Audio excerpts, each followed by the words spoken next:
Bonjour, je m'appelle Arnaud. J'ai 9 ans, j'ai un TDAH et je suis bien entourée. Les interventions auprès des enfants atteints du trouble de déficit de l'attention avec ou sans hyperactivité, TDAH, sont souvent complexes et nécessitent l'implication conjointe de plusieurs personnes.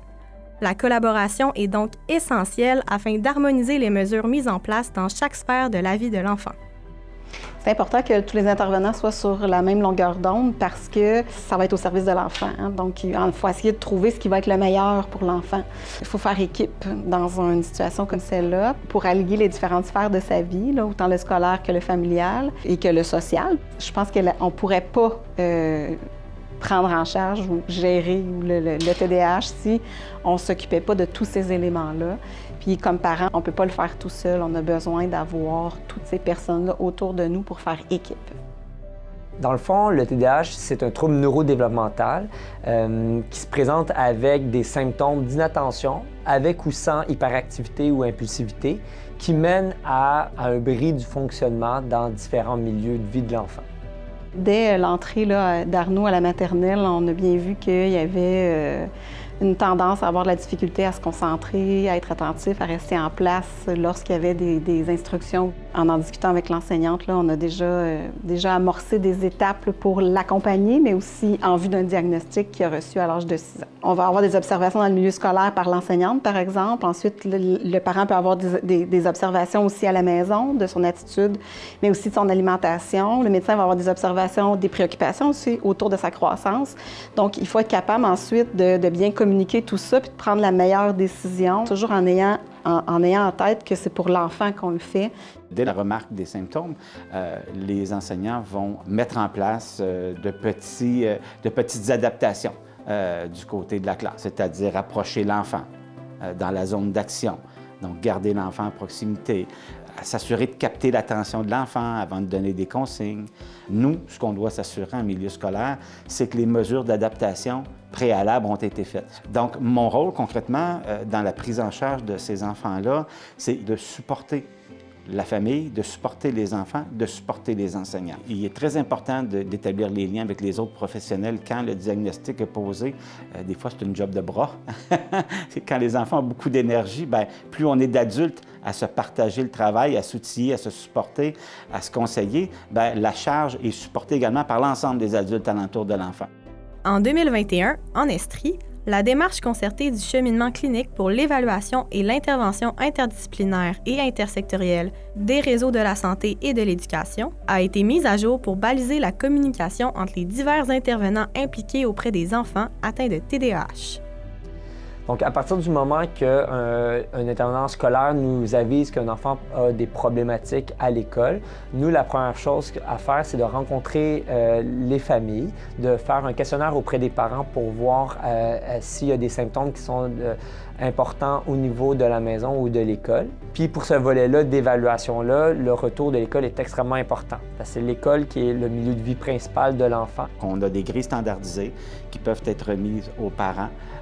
On fait habituellement des rapports également d'observation que les parents peuvent transmettre aux médecins pour les amener en consultation. Ensuite, nous, comme médecins, on prend tout ça. On fait nos propres observations aussi dans le bureau. Puis ensuite, on essaye de poser le diagnostic de TDAH. La façon de le poser, c'est l'ensemble de toutes ces évaluations-là, aider des grilles d'évaluation qui sont remplies par les parents puis par l'école. Il y a aussi des tests neuropsychologiques qui peuvent aider, mais qui ne sont pas indispensables au diagnostic. L'autre rôle qu'on a comme médecin, c'est d'exclure d'autres conditions qui pourraient imiter le TDAH. Donc, on parle de problèmes de fatigue ou des problèmes de vue, d'audition ou des problèmes des fois d'anxiété qui peuvent imiter le TDAH, puis pour lequel la prise en charge est complètement différente. C'est aux parents de décider s'ils acceptent qu'on retourne de l'information confidentielle à l'école. C'est vraiment aidant pour l'école de savoir qu'il y a eu ces ajustements-là pour pouvoir mieux regarder les effets secondaires et l'efficacité de la médication. Bien sûr, il y a toute la question des résultats académiques qu'on insère dans ces petits rapports d'observation-là qui font en sorte que le médecin a une vision un petit peu plus juste de l'efficacité du traitement. La médication pour le TDAH n'est pas indispensable, n'est pas nécessaire chez tous les enfants. Chez les plus jeunes, habituellement, on y arrive avec des méthodes de psychoéducation, comme je vous ai dit, là, d'encadrement puis de renforcement. Et il faut aussi savoir que des fois, on peut commencer une médication, puis dans le temps, on peut la cesser, puis ça va aller. Donc, la décision de commencer une médication, c'est vraiment une décision qu'on a avec le parent, mais aussi avec le jeune, s'il est en mesure de partager son opinion.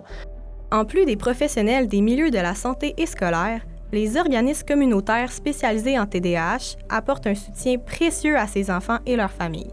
Il est important que tous les intervenants impliqués connaissent l'existence de ces organismes, tels que TDAH Estrie, et puissent ainsi y référer les familles et arrimer le soutien et les interventions qui seront préconisées pour l'enfant. J'avais besoin de me confier, j'avais besoin de faire valider mes interventions, j'avais besoin de savoir si je prenais les bonnes décisions, si je posais les bons gestes. J'avais besoin des fois d'avoir des petits trucs, des petites stratégies pour mettre des routines pour Arnaud au quotidien. Donc, c'est à ce moment-là que j'ai rencontré la précieuse ressource de TDAH Estrie. J'ai entendu parler du camp de jour, qui est un camp spécialisé pour les enfants TDAH. Et c'est un camp de jour d'1 mois qui est basé sur tout un développement des compétences sociales et affectives des enfants. Donc, ils vont développer des stratégies chez l'enfant. C'est certain que pour les problématiques de TDAH, le secteur communautaire a sa place. Il offre des services qu'on n'a pas dans le réseau public, qu'on ne peut pas offrir aux familles. Puis ça, les organismes communautaires sont capables de créer ce lien-là, cette relation-là de confiance avec les parents. La mission de TDAH Estrie, c'est d'informer, outiller puis soutenir les personnes qui sont concernées par le TDAH, qu'ils soient diagnostiqués ou non. Dans les services qu'on offre, souvent le premier service auquel les gens font appel, c'est les rencontres de soutien individuel. On va plus rencontrer le parent que les enfants. De temps en temps, les enfants viennent, mais c'est vraiment plus avec le parent qu'on travaille pour offrir des stratégies. Ensuite, on a des ateliers psychoéducatifs pour les enfants, 2 types d'ateliers. Nous, on part vraiment là où est-ce que le client est rendu au niveau de ses connaissances. On a vraiment un service personnalisé. À l'école, ils vont travailler plus avec l'enfant.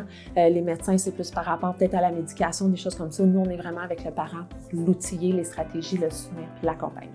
Donc, en conclusion, pour moi, ce qui est essentiel à la prise en charge d'une situation d'un enfant qui vit un TDAH, c'est de garder une collaboration avec les parents. Qu'il y ait le plus de communication avec les divers intervenants qui œuvrent auprès des enfants et des parents. C'est se poser la question, qu'est-ce qui se cache derrière le comportement de l'enfant? C'est quoi le sens derrière ses agissements et ses comportements? Pour moi, ce qui est primordial, c'est vraiment l'écoute bienveillante. Merci pour tous ceux qui ont travaillé ensemble pour m'aider avec mon TDAH.